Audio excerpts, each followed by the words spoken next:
Mass మహారాజు రవితేజ ఏడాదికి పైగా వెండితెరపై కనిపించకపోవడంతో అభిమానులు కలవరపడిపోతున్నారు.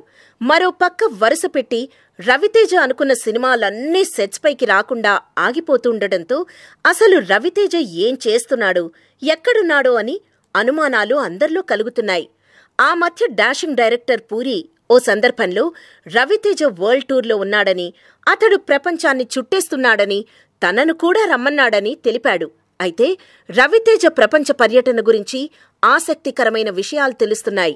పూరి చెప్పినట్లే రవితేజ ఇప్పటి వరకు 8 దేశాలను చుట్టేశాడట. ఈ మాస్ హీరో తన కుటుంబంతో కలిసి ఇంకొన్ని దేశాలను చుట్టేసి మరికొన్ని దేశాలను తన స్నేహితులతో సన్నిహితులతో చుట్టేస్తున్నాడని సమాచారం. మరిలా దేశాలను చుట్టేస్తే సినిమాల సంగతేంటి అని అభిమానులు అడుగుతున్నారు. బెంగాల్ టైగర్ తర్వాత రవితేజ ఒక్క సినిమా కూడా సెట్స్ పైకి వెళ్లలేదు. ఆ మధ్య దిల్ రాజు బ్యానర్లో ఓ సినిమా పూజా కార్యక్రమాలు పూర్తి చేసుకున్నప్పటికీ అది సెట్స్ పైకి వెళ్లకుండానే ఆగిపోయింది. ఇలా 2-3 ప్రాజెక్ట్స్ మధ్యలోనే ఆగిపోవడంతో రవితేజ దేశాలు పట్టుకు తిరగడం మొదలుపెట్టాడు.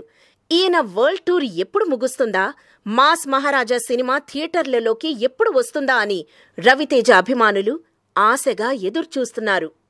మరిన్ని ఫ్రెష్ ఫిల్మ్ అప్డేట్స్ కోసం మా TFC మీడియా ఛానల్ని సబ్స్క్రైబ్ చేసుకోండి.